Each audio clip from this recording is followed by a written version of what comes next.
له فیضان المدارس دینی مدرسې څخه ګڼ شمېر حافظان او قاریان فارغ شول. د کندهار په دامان ولسوالۍ کې له فیضان المدارس دینی مدرسې څخه ګڼ شمېر فاضلان د قرآن کریم له حفظ او قرأت څخه فارغ شول چې پر مهال د 215 البدر قل اردو د پوځي تعلیمي مرکز مسؤل شیخ عبدالوارث حنفي، د زابل ولایت د جهادي مدرسې شیخ مفتي ضیاء الرحمن ابو شمس صاحب، د کندهار ملي رادیو تلویزیون او شریعت غږ رادیو امیر مولوي رفیع الله احسان، د دامان ولسوالۍ د پوهنې امیر مولوي صدیق الله هلال او ګڼ شمېر علما کرام او عام وګړو ګډون درلود. په پیل کې د 215 البدر قل اردو د پوځي تعلیمي مرکز د تعلیم او تربیه مسؤل شیخ مولوي عبدالوارث حنفي د علم ارزښت بیان کړ او ویل چې د عالمانو سره مینه وکړي او علم زده کړي. په مؤمنانو کې چې لوړې درجې الله ورکړي دي، عالمانو ته ورکړي دي. پیغمبر علیه الصلاۃ والسلام چې اخر د دنیا څخه رخصت د صحابه څخه اخی پر منبر ناست وای د حافظانو قدر وکوي،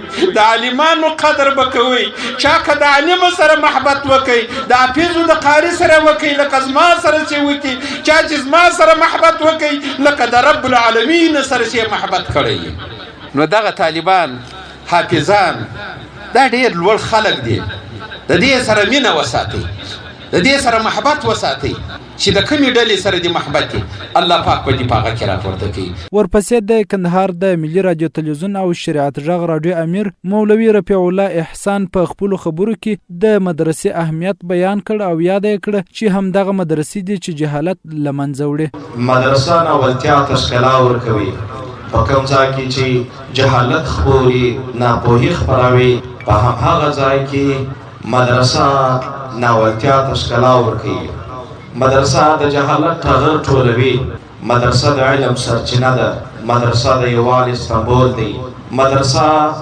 مو بچان په علمي زیور سمبالوي. په ورته وخت کې د زابل د جهادي مدرسې شیخ ضیاء الرحمن ابو شمس او د دامان ولسوالۍ د پوهنې امیر صدیق الله هلال د جلسې ګډونوالو ته په خپلو خبرو کې وویل چې خپل اولادونه دیني تعلیم ته وقف کړي ترڅو د محشر د ورځې لپاره سرمایه سي. زما استاد دغه بچی چې دلته ناست ده د قرآن شریف حفظ یې کړی او د قرآن شریف تجوید یې کړی، دا به ما ورته الله تعالی جل جلاله ته پیښوي، د الله تعالی جل جلاله رضا او قرب هغه به را پیدا کوي. د فاضل د حافظ او د قاری پلار د هغه نیکه د هغه قریب د هغه مورکۍ او خورکۍ دا د آخرت ګټه ده، د الله کور ته راولي،